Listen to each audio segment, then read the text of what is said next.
இந்த பலா மரத்தில் நமக்கு வந்து நீங்கள் தெரிஞ்சுக்கிற விஷயம் என்ன சொல்லுங்க பார்ப்போம். பலாப்பழம், அப்புறம்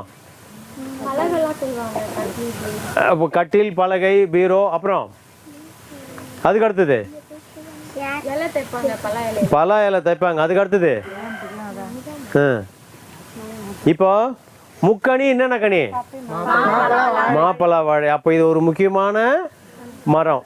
அப்போ இந்த மரத்தில் நீங்கள் தெரிஞ்சது பலா சொலை, அடுத்தது நல்ல மர ஜாமான்கள்.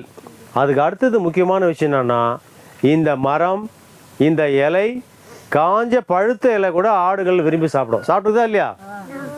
அதிகமான புரோட்டீன் உள்ள மரம். ரெண்டாவது, காற்றினுடைய ஈரப்பதத்தை பாதுகாக்கக்கூடிய மரம்.